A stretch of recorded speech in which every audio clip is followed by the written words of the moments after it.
What's going on? How you doing? It's Ted here. So I've been playing a ton of pickleball, and good news is absolutely love it.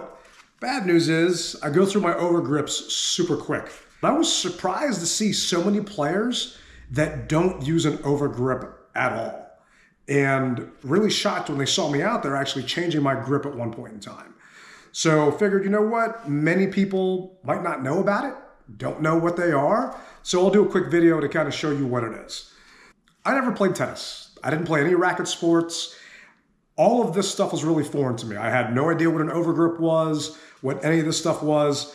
Thank goodness there are people out there like Ed Jew and that pickleball guy and just so many other resources, Pickleball Studio, Chris Olson, Pickleball Will, all these guys out there, just a ton of informative videos to help people like me, you, us out there.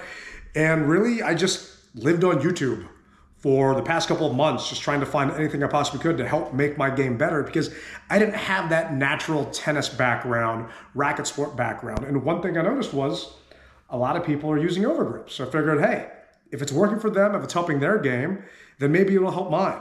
So what I'm gonna do first here is actually remove the overgrip I've got on this paddle.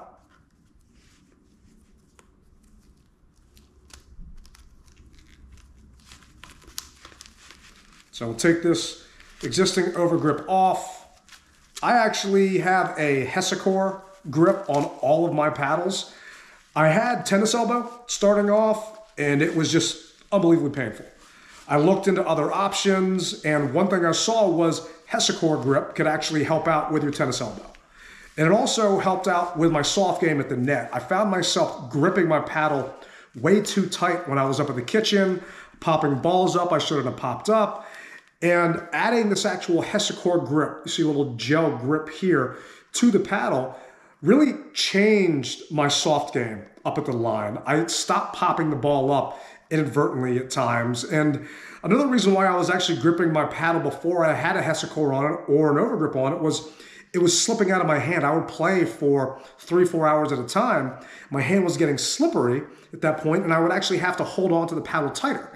Well, those of you that play pickleball know you hold on to the paddle tighter, you're not absorbing as much of that actual impact, and the ball bounces off more. So putting a Hesicor grip on here and putting an overgrip on here, or just an overgrip if you want to just do that, is a great way to also help out your soft game. So I'll do a video probably on how to put this Hesicor on and some of the benefits of it. And I might do one later on about tennis elbow because I played in a tournament and it was a good 5 hours of pickleball, ton going on.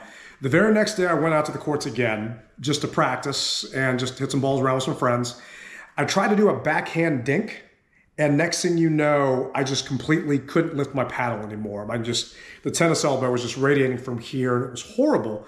I did a bunch of rehab, feel a lot better. I still use an actual tennis elbow brace from time to time when I play, but got a couple of different recommendations for people that have had those type of problems and some things that might be able to help you guys out. So I'll probably do a video on that as well.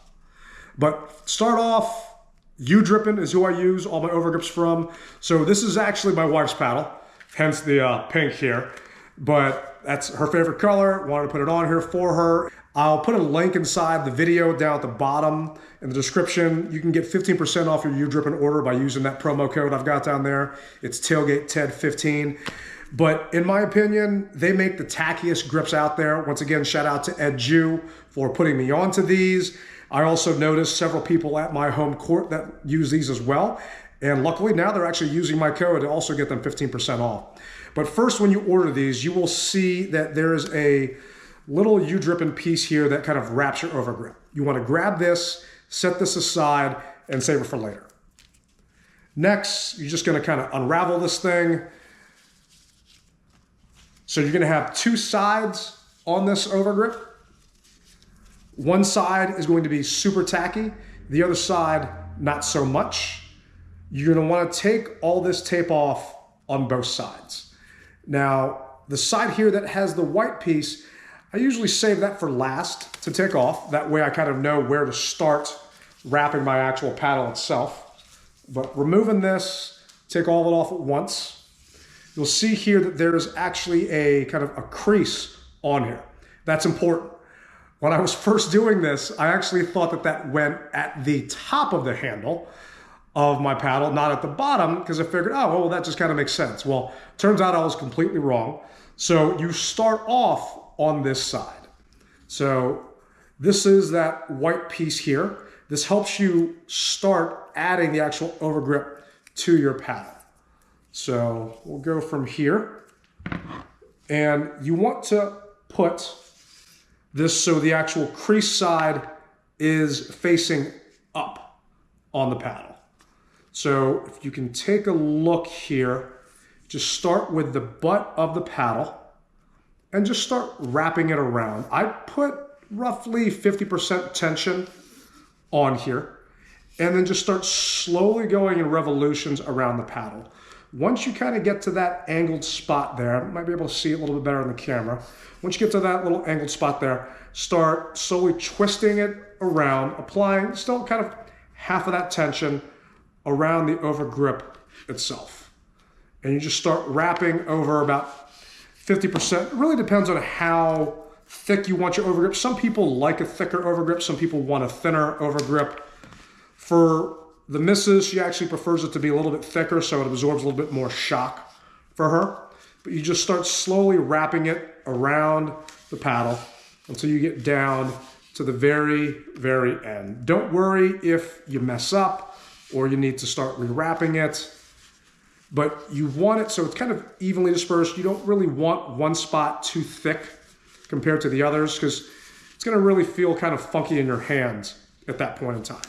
So once you get down to the top of the paddle, I actually wrap it around the hilt as well here. And that piece that we saved earlier, once we kind of get down here, I will pull this and stretch this a little bit more instead of having to worry about scissors. So you can see it kind of fits there without actually having to cut it. And then here is that little Udrippin piece that we pulled off earlier. On here, you got another white little sticker piece that you can remove. Note where that is. And I start right by the end of the wrap. So let me grab that off here.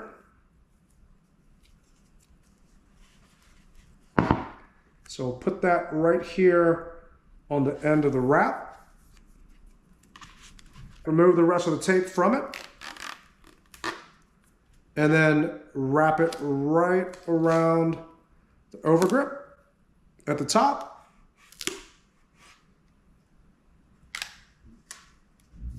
And there you go. All set, ready to go for Mrs. Tailgate to take to the court and hopefully not beat me in a mixed doubles match with some of her friends, but that's really how easy and simple it is to put this overgrip on. I change mine before any tournament I play. And usually once a week, if not every other week, you can kind of tell based upon really the tackiness of the grip and kind of how it feels in your hands. If you find it slipping at that point, then maybe it's time to change your overgrip. I use personally a white overgrip. That way I can see it get dirtier, faster, and easier. My original grip on my paddle was black, so it was tougher for me to tell. And before I actually knew what an overgrip was, I figured, oh, well, it's not that big a deal. Now, I swear and live by these things. Udrippin, in my opinion, makes the best ones out there. If you get a chance, check it out. Link in the bottom of the description here. And hopefully I'll see you guys on the court one day.